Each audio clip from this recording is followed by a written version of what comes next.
Hey, how's it going? Mike from LI Flies Mike, and as always, the full list of materials will be down in the description below.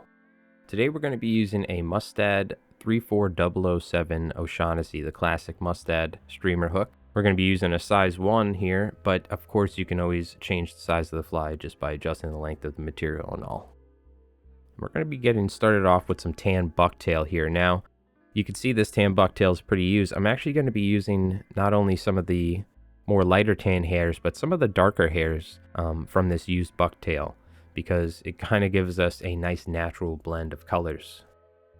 So taking a pinch of bucktail and sizing it up, again, this is a shrimp fly, so we don't necessarily want it to be too long. And I'm just going to take this, tie this in somewhat loosely, and then spread it around evenly around the hook shank.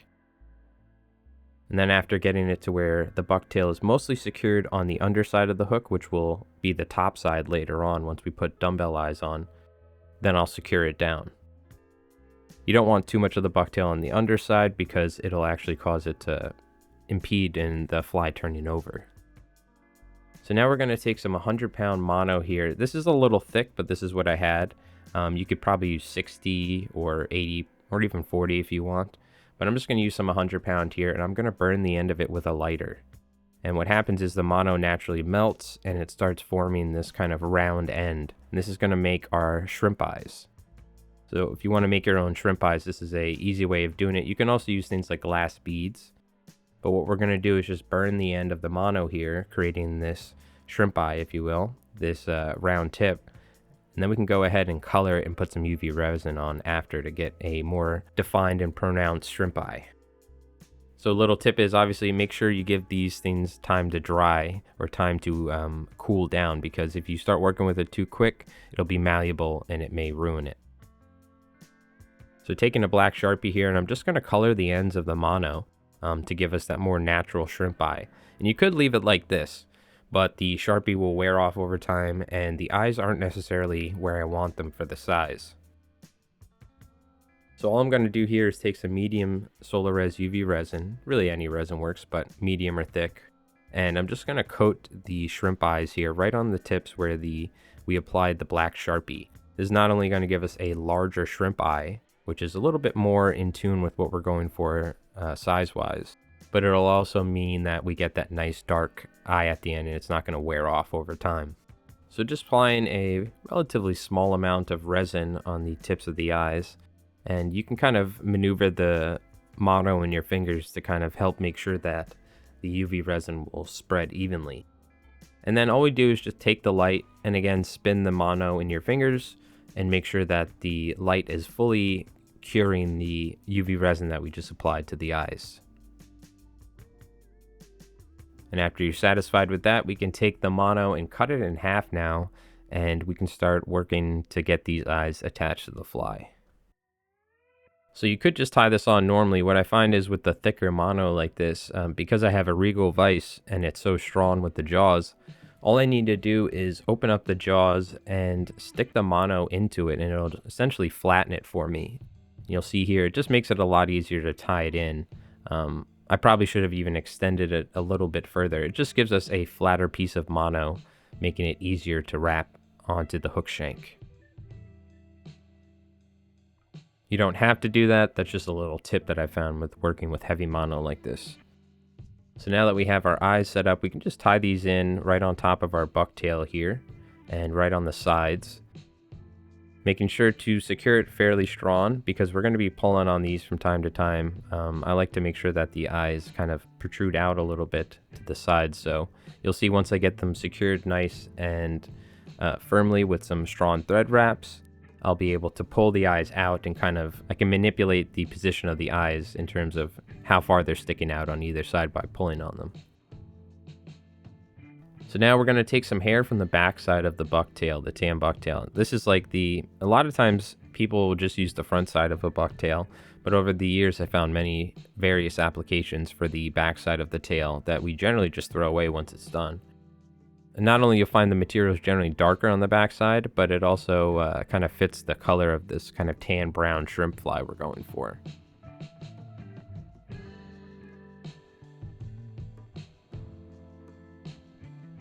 And after breaking my thread and resecuring it, we're going to go ahead and take some Krystal Flash here. These will be like our antenna of the shrimp, if you will. So I'm just going to go ahead and tie one on top on either side. You can actually tie this first and then do the backside of the bucktail material on top. But we are going to be securing all of this with an E-ZBody tubing, so I'm not necessarily worried about it fouling. So after getting our antenna, if you will, tied on there via the 2 Krystal Flash pieces, we're going to take some light bright angel hair, Wind Flash, whatever you like, any sort of thin, soft, flashy material like this. And we're just going to tie a little bit off the bottom. It'll not only give us a little flash, but it'll give us that sort of crustacean-y, legs and bristly type texture that these shrimps have. So to tie this in, we're just going to go right around where the thread wrapping ended for our bucktail. And we're just going to tie this right in the center of the material and fold it back and tie on top.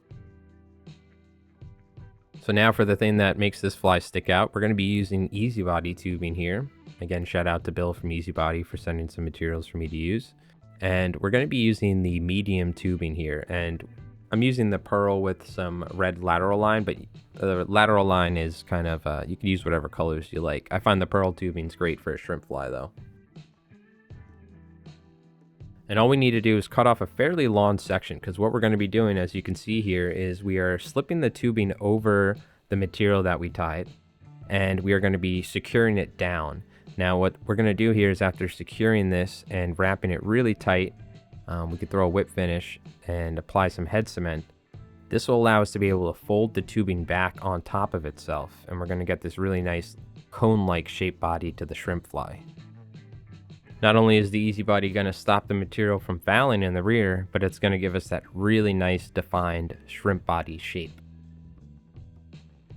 So after getting that secured and whip finished, we're going to take some head cement. You could also use super glue, of course, just to make sure that it's durable.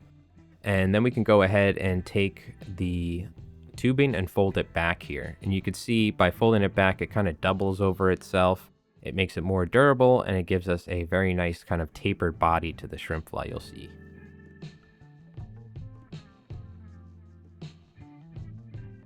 And all you need to do is kind of get it to where you like it, and then just secure it right on top with some threads. It could be a little tricky at times, making sure that the E-ZBody doesn't come apart or slip away from the thread. So make sure you have enough material to secure to where it's going to be easy enough to wrap down.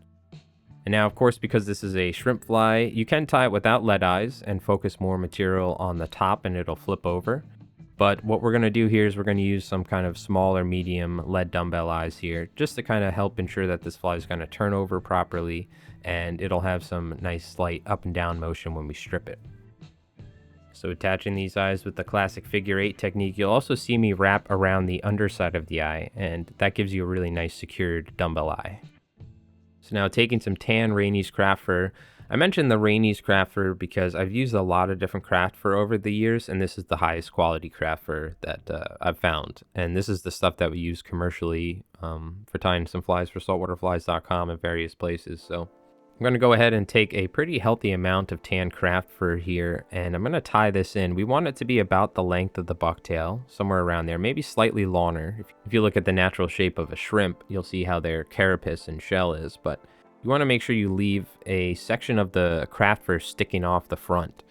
This is going to give us that front section of the shrimp that kind of really helps finish off the profile and make it a more realistic looking shrimp imitation. And being certain after we secure this that we try not to use too many thread wraps to build too large of a thread head and build up some bulk, but we want to take our thread and actually wrap it in front of the front section of craft fur that's sticking off the back. I guess you could say it's like the tail of the shrimp in reality, but because they swim backwards, right? Essentially, we're just going to take some thread, and that's going to help push it up by wrapping in front. After whip finishing the fly, we can just take some head cement now and coat all of our thread wrapping.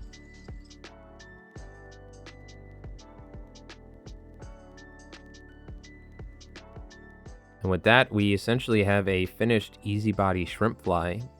Very simple fly to tie in reality, but it looks really good, right? It's, again, for the amount of time and materials that it takes, you can probably bang out quite a lot of these flies if you were going on a bonefish or a tarpon trip, for instance, right? And of course, when it comes to shrimp flies, these can be used for all sorts of different species. Don't just think about bonefish and permit, tarpon, for instance. We use shrimp flies for striped bass all the times in the flats.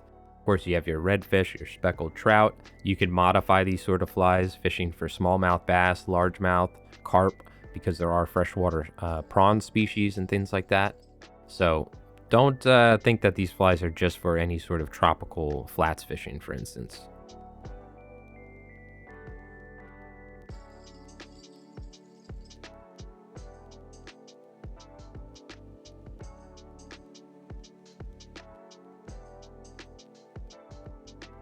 Now, something we can do here is take a Sharpie and apply some barring to it. Ideally, we'd use some tan or brown, I should say, Sharpie to give us that brown barring on top. That's kind of the traditional shrimp colors, if you will, when it comes to shrimp flies. But I'm going to go ahead and use some black here just to kind of show you how you can get the barring. And honestly, I don't, I think the black looks just fine as well, so. By pulling the material taut, then you can apply the Sharpie. Ideally, you would put this on a piece of paper so you don't get Sharpie all over your hands, but I kind of did it like this so you guys could see what I'm working with here.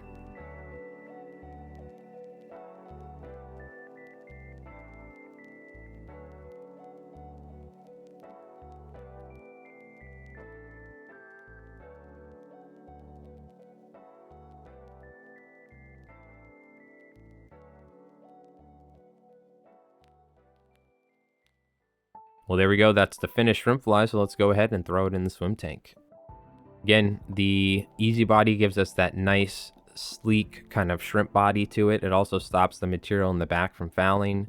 We have the Krystal Flash antenna. We have our nice, pronounced 100-pound mono eyes with the UV to really give us that very pronounced shrimp eye.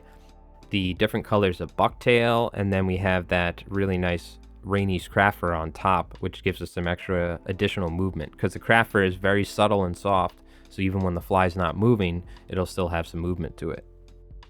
Well, there we go. That's the E-ZBody shrimp fly. Very simple fly, and another use for this E-ZBody that we've been filming a lot with, but we got a ton of it, and I've been using this stuff for years, so it's always a lot of fun to try and tie new flies using this sort of type of material. So again, shout out to Bill from E-ZBody for sending some stuff over for me to play with, and I've been having a lot of fun with it.